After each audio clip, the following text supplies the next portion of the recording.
Hello, welcome. Happy Wednesday. I am Apostle Deborah, and I'm coming on today with a word from the Lord.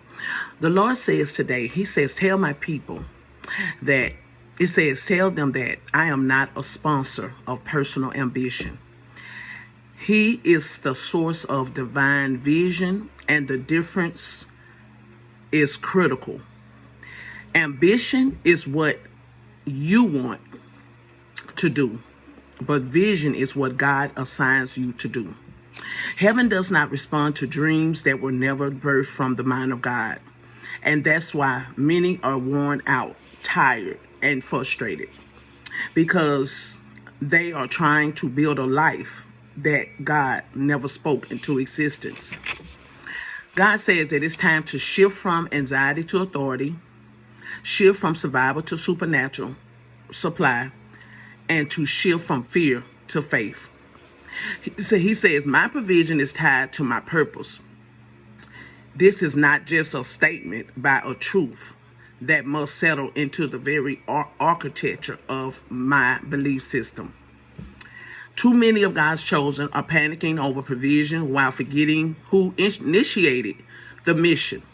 When you are walking in divine assignment, you are not responsible for figuring out the funding.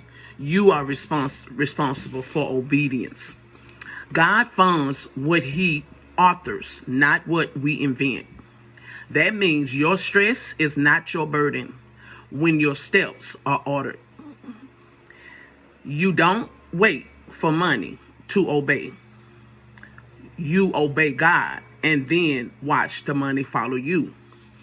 The problem is many people are worried because they are pursuing things that God never authored. They are expecting God to fund a project that He never initiated. And you cannot ask the King to finance what He never wrote into your destiny. God says, when He gives you the choice, He says, choose Him. He says, Proverbs 6 and 9. He gave me Proverbs 16, chapter 16, verse 9.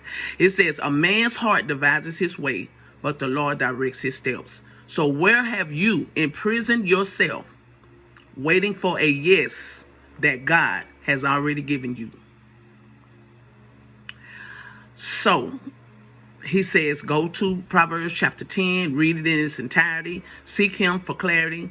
And until next time, I love you, and I pray that y'all have an amazing day. Be blessed.